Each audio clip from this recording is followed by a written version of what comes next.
the gun again on first down. Fires wide. Juan Daniels, touchdown, Georgia.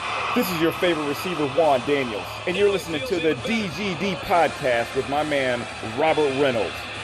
Go Dogs!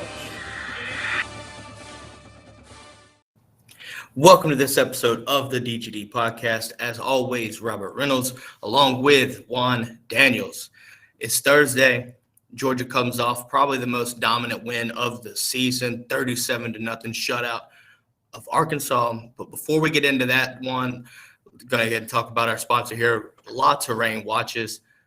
Use code DGD at checkout for 10% off your purchase. Look, great watches, accessories, things like that. Check out the right here, la-terrain.com. Remember, use code DGD, 10% off.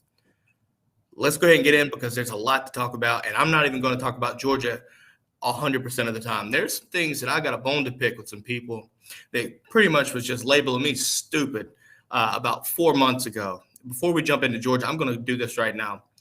Anyone that sat there and called me crazy for Kentucky beating Florida, I'm here right now. I want you to, anybody, I want them to come on here and say you're sorry because I called it coming. I called it 4 months ago. You know, a little bit of a coaching situation kind of caused, the mishap there. But look, Kentucky's defense and, honestly, the special teams kind of made a play there. Look, Florida just beat themselves and they lost to Kentucky. And now you're looking at Kentucky going to finish second in the East. Just kind of called it. But look, let's be honest here. Dan Mullen needs to be more accountable for this. And the fact that he just pushed it away is just so typical of Mr. Mullen down there in Gainesville. With a loss like that, right, I don't know if to me, it wasn't an upset, but obviously the media is going to call that. From a coach's standpoint, that's something that you have to take responsibility of. I know the false starts, things like that. But ultimately it starts with the head guy. And the fact that he just pushed it off on everything else is just ridiculous. And I'm not a fan of it. What are your thoughts on that one? You know what? The biggest thing is, again, you're going to have to be disciplined as a team, and that starts with your head coach. And again, you sit there and look at those mental errors against a Kentucky team that you historically have just beaten year after year after year after year. And then it just kind of brings you back to what is actually going on at Florida, what's going on behind the scenes. Because, again, you sit there and think about the different things that are happening in the program is just kind of seeming like it's in disarray. You're really struggling with your quarterbacks. And, what really tipped me off is how Florida fans were jumping up and down.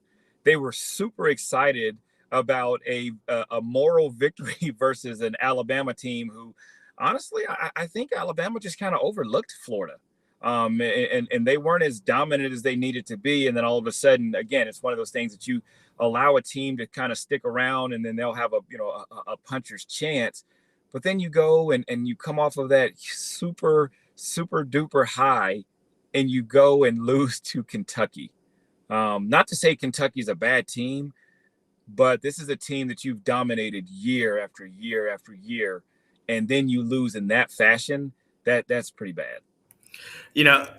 I'm with you there, man. I really am. It's just, Kentucky. Look, Kentucky's a damn good team, and there's a reason why they're ranked now, and they moved up a ton to 16. There's a reason for that. Look, 2 weeks from now, Kentucky's going to meet their maker, in my opinion. But until then, look, they're doing what they're supposed to do to be competitive in the East and making it really a tie race right now.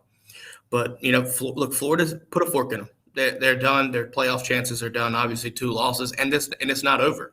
I seriously don't think that we beat Georgia. We beat Florida, and then there's a chance you could see Florida with 4 losses again, and then they're going to be sitting there scratching their heads and figuring out what to do with Mullen the Clown and company. Really, the circus is going to be there, and they don't know what to do because they just given them an extension to 2023. Georgia fans are licking their chops there.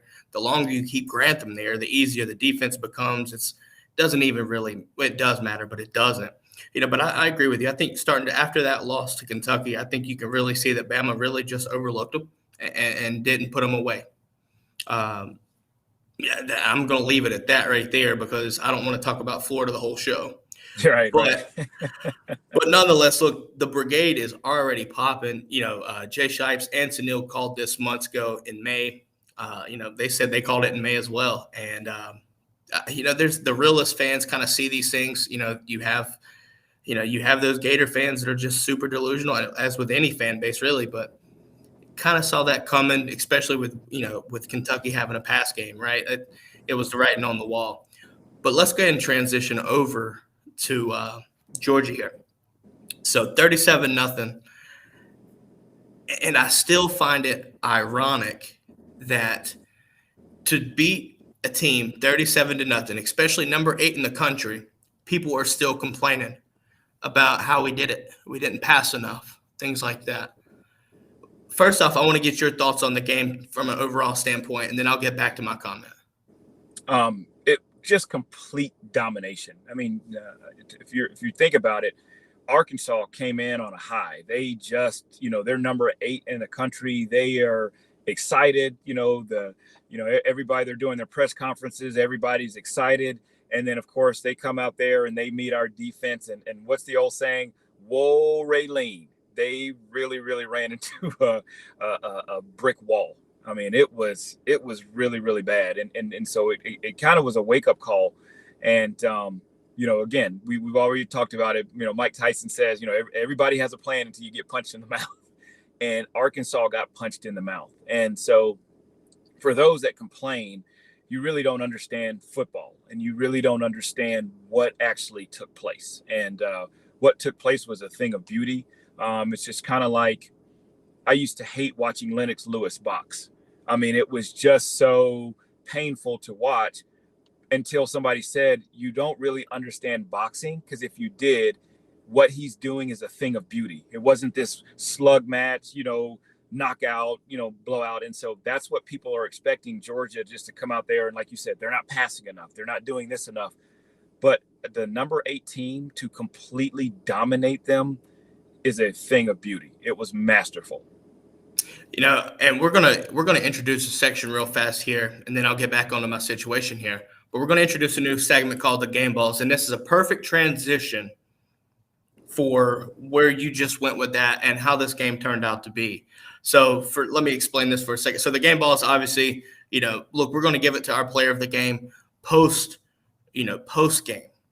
And, for me, I'll go ahead and start with this. So my game ball goes to, first off, the crowd, because the crowd made that environment more than electric.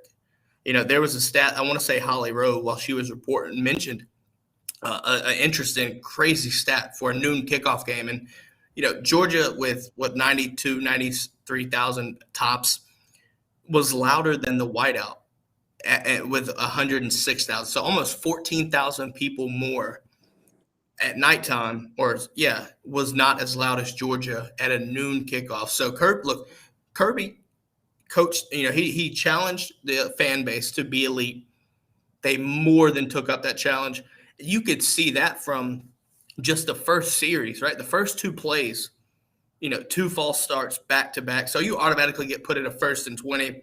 And in the broadcast, though, Fowler and Kirk Herbstreit just not saying a word, letting the crowd tell you the story was it was just picture perfect. So my game ball goes to the crowd, and then I give another one to Zeus. 3 touchdowns total, 2 running, and then the recovery on the blocked punt. Juan, if you had to give a game ball, who are you giving yours to? You know what? I'm with you on the crowd. The crowd really, really stepped up. Number one, it's game day. So game day being in Athens was already enough to send the crowd on edge. But you've got a 2 versus 8 matchup. What's going to really make the difference is going to be the crowd. They're going to be the engine that's running the machine, and they did that. And then my other game ball is actually to the defense. I mean, the entire defense, they absolutely just stuffed Arkansas, and they basically sent an early message to say, listen, you guys are not going to do anything. It's going to be a rough day for you. And to watch their quarterback, he just looked like a deer in headlights. He went from this confident guy, beating on his chest, to absolutely looking like, hey, how soon can this clock run out so I can get out of here? It was very interesting to see. Like, I think you could give a game ball to about everybody. It feels like, because you look at Cedric Van Pran, right? The test that he had to go up against the nose tackle, handled that more than perfect, in my opinion, for what it's worth.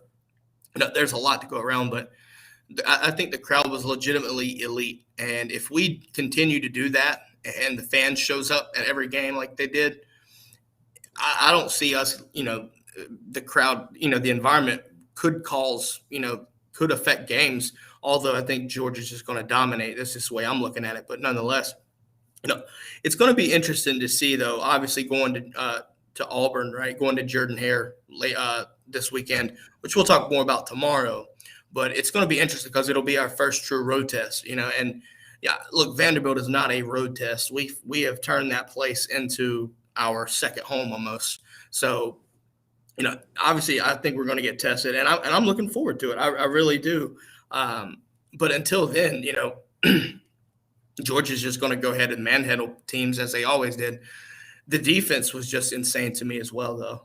Looking at guys like Channing Tindall, at the speed that we had again, right? Everybody was questioning KJ's ability to run and being that dual threat and things like that, and it was a non-factor.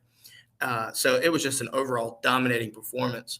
And then on offense, right? We knew coming in that they ran a three-man front. So the 3-3-5 that they ran kind of posed our challenge to run the ball. And look, when you're running at 6 yards a clip and they're not changing their scheme to stick with a three-man front, basically, yeah. Why would you want the opportunity to sit there, pose itself to make mistakes in the passing game when you're running for 6 yards a clip?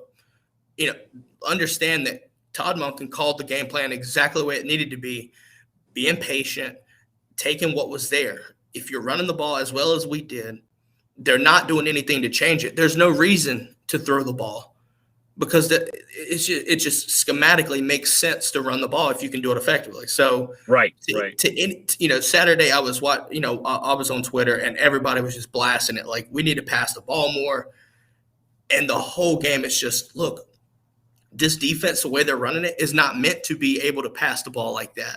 So it just you have to run the ball. They challenged us to run the ball, and we ran the ball down their throats. There's a reason Stetson only threw it 11 times because it wasn't there. Now, when the opportunity posed itself and presented itself, sure, he took advantage, which is an example of what you saw on the pass over the linebacker into Kenny McIntosh almost for the touchdown, right? Things like that, it's going to make a difference, but there's also some things to take away that could have been better. And one thing, being a receiver yourself, it's got to haunt you almost, is Justin Robertson had a couple missed drops, slant route. I think he got his eyes up and started looking at the field before he caught the ball, dropped the ball. From a receiver standpoint, obviously 2 passes right there that, missed or whatever.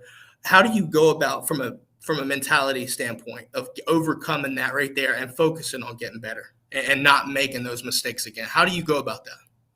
Well, I mean, you just have to. I mean, it's a mental game. I mean, a lot of people sometimes don't understand that, but it is. It's a mental game, and then it becomes a situation in which you start second guessing yourself. The ball is coming to me. Am I going to catch it? Am I going to am I going to drop it, fumble, whatever it is. But, you just have to overcome that and then just continue to go out there and fight. Cause it's a mental thing. It's so different from a pitcher that gets into a slump. You'll see people, I mean, again, if you watch the Falcons, you had Ridley who was wide open, 2 times on deep balls and he dropped them. And you're just kind of like, dude, like that's 2, you're paid millions and millions of dollars to drop them, but it's a mindset. So you just have to overcome that and then just try to get back on track. I think I have to agree with that right there. Obviously, it wasn't in a situation where we absolutely needed, those catches to, be crucial moments in the game. Definitely helps.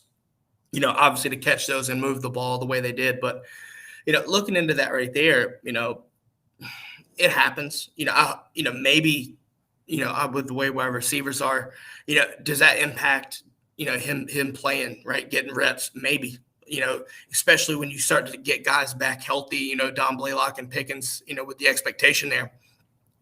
But going to the tight ends, obviously Brock Bowers doesn't even get targeted this game.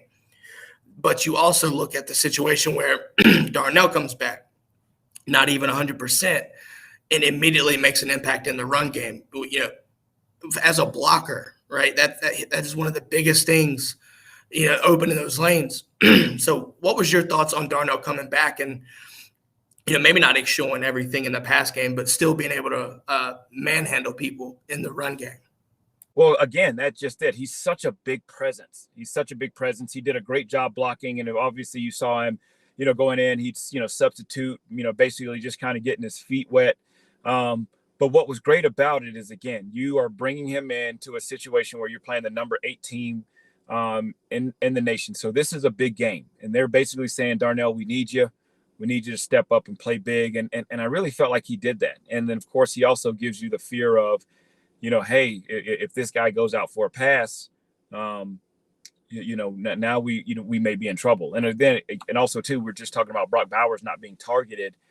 It just goes to show, like, Monken is doing a great job with what he has. And I can guarantee that Arkansas did a lot to prepare for Bowers.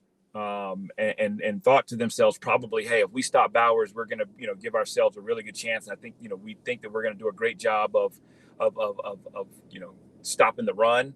But that didn't happen at all. And Monken was just always a step ahead of whatever Arkansas was coming up with. Yeah, just thinking about that right there. I'll also like to see Brock Bowers as well. Made a great play. Made a great play in the run game. Really, it was just, I don't know if you saw it, but he just took this man's soul. So overall, I think I'm gonna have to give the run game an A+ because we showed out what we needed to do, and we did it. So let's go ahead and let's switch over to the brigade and see what people are saying here. G Bama boys in here. If Arkansas, talking about Arkansas and Ole Miss this year. So, looking at it right here, Arkansas travels well, and it's not too far, is it? Talking about the game. What are your thoughts on the Arkansas Ole Miss game this week? I tell you what, if obviously that 3-3-5 is designed to stop big plays. I think that Corral's I think he's gonna just cut him up, even with like little short passes, and that spread game. I'm a little bit kind of, Arkansas was not as great as I thought that they were. They really, really struggled against a really, really good defense, and they just kind of went into a shell. And I think the aftermath of that is not going to, they're not going to right the ship, against Ole Miss. I think Ole Miss wins this game. Yeah, I think so. I know it's going to be a good one. I hope that it's a good one. Let's just say, right? So, kind of moving on here though, with, just kind of a defensive standpoint. If you had to choose a player of the game on defense, who would you choose and why? Oh, it's got to be Jordan. I mean, obviously he dominated the line, but then to see him on offense, coming in there blocking, he's just such a dynamic player. He is. He's just such a dynamic player. His energy, his excitement, I just think it basically fuels the entire defense. I know they've got great linebacker play, but I just feel like he just does such an amazing job of basically setting the edge and then also setting the tone for the defense. I love that pick right there. I'm going Jalen Carter though, and the reason being is the 3-man the block right there, like you said at the goal line, right? Yes. It was beautiful. And the bad part is this overshadows Kendall Milton's first touchdown, which congratulations to Kendall for making that touchdown. I loved seeing it. I love. It's been a long time coming for him to get that touchdown, and the fact that he got it. I'm glad that he got it, but it got overshadowed by Jalen.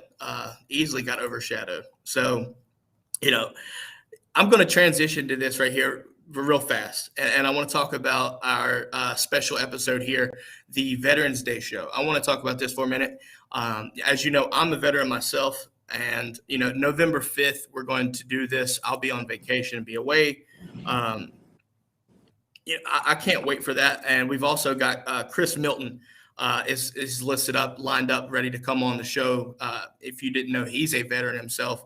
And so we're going to talk, military stories and things like that. It's going to be fun. I'm looking forward to it. Also be taken, if you want to donate, right, you're not forced to it. I think it's going to be fun, and really donations will go to Wounded Warrior Project as well. So we'll have that ready to go there. Look, it's just something I've been wanting to do for a while, and the fact that we can get it done now is going to be fun. But so I want to get your thoughts here, Juan. What are your thoughts on, I don't know if I would get too far ahead here, but looking at Alabama, things like that, since we got G-Bama boy here, say if things take place and everything like that, how would you picture that game to play out? That'll be interesting. I think it's going to be a low scoring game. A lot of it is going to hinge on, are we going to have a healthy JT Daniels? That's going to be a huge difference, because we saw how Stetson Bennett did last year, and it's big time big time football. He was not prepared. I think he'll be a little bit more prepared, but that's going to be one of those ones where we're going to need everybody. We're going to need JT Daniels. We're going to need Darnell.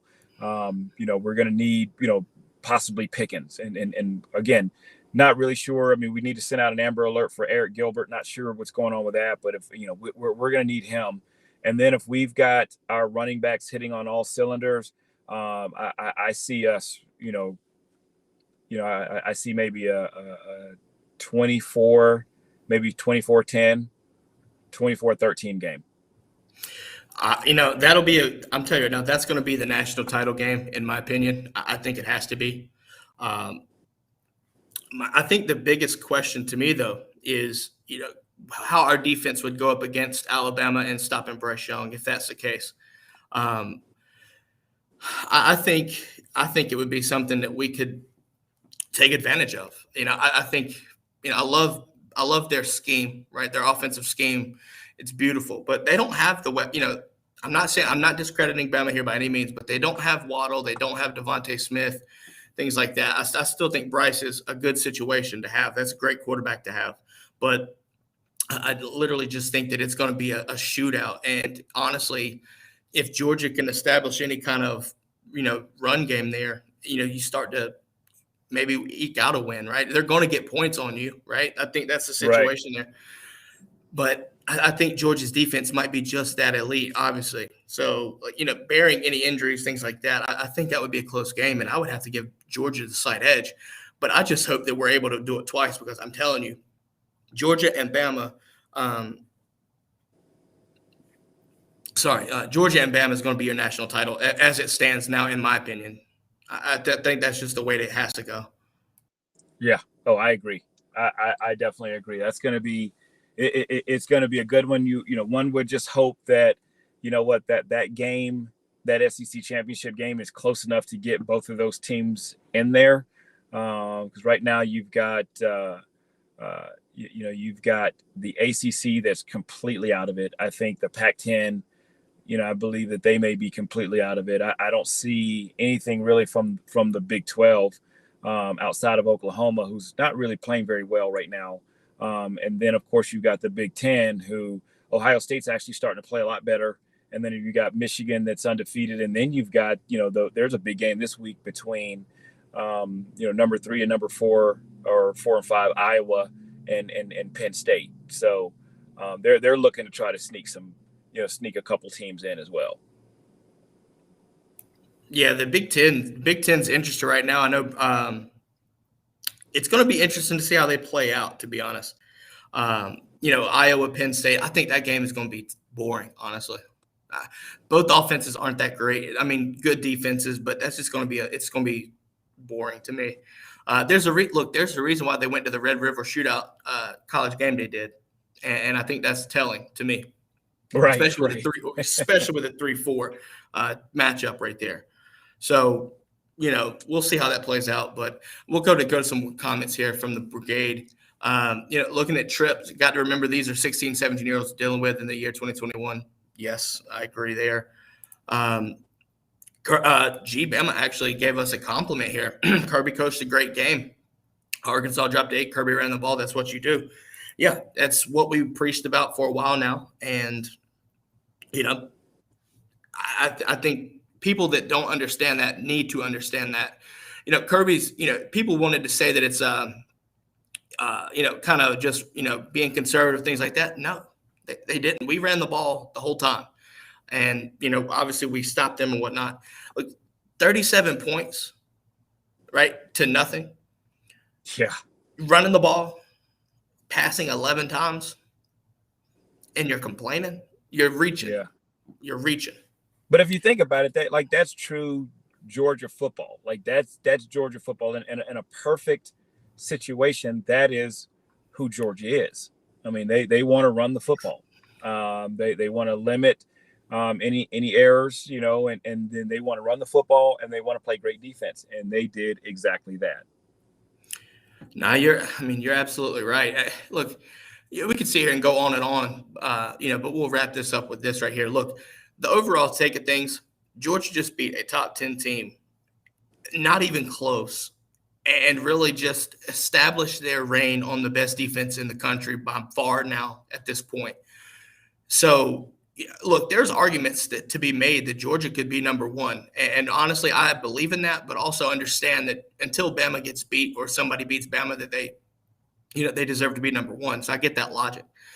Look, 37 points, you don't even pass for 100 yards, but you dominate the time of clock. You dominate possessions. Just an overall dominant win. So to me, I'm taking away this right here. Georgia, just take care of business. You're going to the playoffs. I think there's no reason to believe that you can't make the playoffs unless you just have a catastrophic collapse.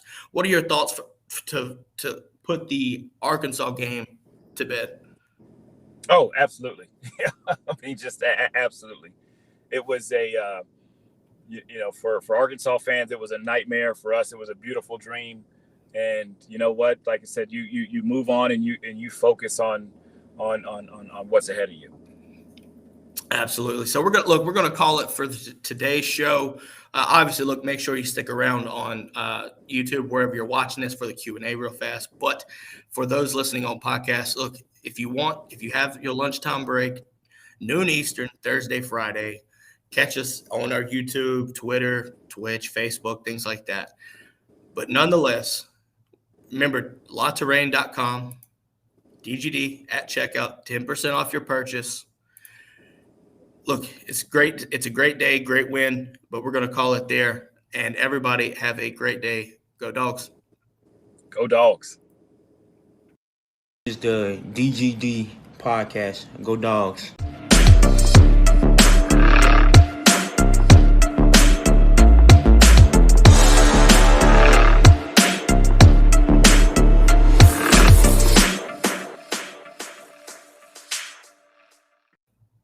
We are back. Before we go ahead and move here, it looks like Green Soldier wanted to say something here. DGD, Robert, and that's what's even more impressive, the improvements from week 1 to week 5 against a statistically ranked top 10 defense and stopped a statistically ranked top 20 offense. Just leaving it now. You look at that game, right, the Arkansas game, and to me, that's another complete game, right? Special teams played a part. Special teams played a part there. You have, obviously the block punt. We didn't even have to punt, really. That was a crazy thing. We didn't even really have to punt that much. G. Bema says, I thought the show was over. No, so we do a Q&A comments reading here just for podcast purposes. The show ends. So just to be clear on that right there, when you see that, it's not 100% over. Maybe that tells me I need to work on something. Maybe I need to do that. What do you think, Juan? Yeah. I have to figure something out. Maybe catch a little pause or something. Yeah. But no, kind of looking at it right there, I think to me, KJ Jefferson's a good quarterback. I really believe that. But Georgia's defense is just, I don't think it matters what quarterback you put back there. And I think Bo Nix is about to experience this Saturday. It doesn't matter. That defense is ridiculous, and they're going to get to you. And I think a lot of that stems from being able to run upfield, not rush the pocket, because you get mobile quarterbacks a chance to skirt. When you have four guys running up, collapsing the pocket in and containing the edge to not be able to run outside, you see exactly what happens with 4 sacks on KJ and Malik as well. Malik Hornsby, I think is his name. So to me, I think it's just a dominating, swarming defense. It's insane. Yeah. You're absolutely right. You are absolutely right. It was, again, it was a huge wake-up call. I mean, again, that, I can imagine the excitement, and whatever, Coach Pittman was saying, hey, guys, we can go out there, we can shock the world. and they came out and boy, that had to be a tough wake-up call for them. No, absolutely. I mean, look, people can talk about it. They're, America's team or whatever. It's a good story, right? Look, Sam Pittman still has all my respect, period. I love Coach Pittman, love what he's doing there. But it's business, man. It's business that way. And we go right back to loving Sam Pittman now that the game's over. That's literally as soon as the clock struck 0, it went back to loving Sam Pittman. That's all it is. Right. But, so Jay Shipes here, he says Arkansas was fake hype beating a disgraceful A&M team coached. Let's see, where's it at here? Let me pop it up on the screen. There it is. So he says Arkansas was fake hype beating a disgraceful A&M team coached by a fraud. I wouldn't call Jimbo a fraud, but I get the logic there, Jay. But A&M has problems. I think they were a little overhyped on defense, and without Haynes King there, I don't know if it mattered against. It may have been the difference there, but what are your thoughts on the A&M situation right now? It's so weird. You would think that they wouldn't be where they are right now, but they are. What are your thoughts on A&M right now? I don't know. I mean, it's and I'm kind of with them. Well, I wouldn't necessarily call Jimbo a fraud, but I just really lost a lot of respect for him after the whole Jameis Winston type thing. And to me, if you have that type of mentality where you allow things to take place at your program and you don't address them, then wherever you go, you're going to be allowing the same things. And I think that it's going to be one of those situations where Texas A&M is, they're going to implode from the inside. But again, it starts with leadership. You sit there and you look at these top tier programs, and then you look at the the leadership component and who's actually running, who's driving the ship, and it doesn't necessarily seem like Jimbo is. I don't know how to make it. I really don't. I just know they're not as good as where they should be, and you'll see the power rankings tomorrow. You'll see where I have them. But G. Bama says the SEC runner-up will make the college football playoff. If not, we riot. I think that's the case. You could argue that if Cincinnati runs the table, I think Cincinnati earns that spot in there. But, you look at Georgia and Bama is going to play pretty much. That's no given right there. If they play and they play a close game and someone has to lose that game, I really think that you have that team maybe fall to 3, right? And then push, Iowa or Penn State or whoever, whatever the case may be, But Cincinnati has earned. I think Cincinnati deserves a playoff shot. This will be the year to see what the playoff committee thinks about Group of 5 because they're a legitimate team. They come into Notre Dame and beat Notre Dame. That is not an easy task to do, especially for a Group of 5 school. So, I think you can see 2 SEC teams. I'm just curious to see what they do with Cincinnati. I don't see a one loss, a Big Ten team. If you have an undefeated Cincinnati with their non-conference schedule, I think you have to put them in. What am I right or wrong to think No, that? you're 100% right. I mean, you can't keep a Cincinnati out. I mean, think about it. Cincinnati last year did a great job. They played a Georgia team that was, that had a healthy JT Daniels. And so, they are emerging. Now, I do think that what's going to happen is because it's a really kind of a weird down year in college football. Can Cincinnati upset or play with a Georgia or Alabama? Absolutely not. Absolutely not. But did they earn the right to say, hey, we belong here? Yes, they do. So I think it'll be, and again, depending on, and I agree with G Bama that, the SEC runner-up, if the game is close, if we're looking at a 24-23 or something that's respectable, both of them are going to get in. I mean, there is no ifs, ands, or buts about it, because especially when, to Neil made the great point, is they're looking at the four best teams. And I almost kind of feel like in the past, like this past one, they did not do that. I mean, they really love Notre Dame for some reason or the other. Notre Dame gets absolutely smacked in the ACC championship. They go to the playoffs and get absolutely smacked. They should not have been there. Absolutely should not have been there. Should have been a Texas A&M that would have given, I think, a better challenge than last year. So hopefully this year it'll be one of those situations you put the four best teams. I think it's going to be two SEC teams, a Cincinnati, and then a Big Ten team. Absolutely. We have Keith Folds here. He says he's new here, checking it out. Welcome, Keith. Welcome to the brigade, man. Welcome to the Bones Brigade. If you're not familiar with that, you were seeing here, that's the live chat on the show. Welcome. Hope you enjoy it. So also I see here Tanil. Tanil brings up a good point. Nothing seems to be changing two things. One, the committee wants the four best teams, and two, Bama and Georgia are the two best teams regardless of conference championships. Reiterating the fact that that's exactly what we've been saying for weeks now, and it's just showing even more obvious now. The haves, if you want to call it, are legitimately pulling away, and the have-nots are falling behind, and it's not even close. Clemson's out of the top 25. Who would have thought that after week one? Not me.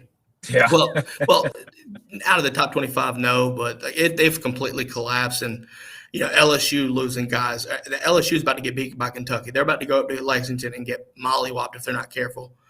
So we'll see what happens there. Let's see here. I think so. Green Soldier thinks A&M is insanely overrated. I agree. Right. Oh, when Arkansas beat them, and I think they were number 7, I was like, okay, first of all, I didn't believe that Texas A&M should have been number 7 in the first place, and then to lose by double digits, that's a problem. That's a problem. But then again, of course, you see Arkansas, they're ranked number 8, and then they get 30 balled by Georgia. So it's when they talk about it's Alabama, Georgia, and then there's a huge gap between everybody else. I mean, it is evident.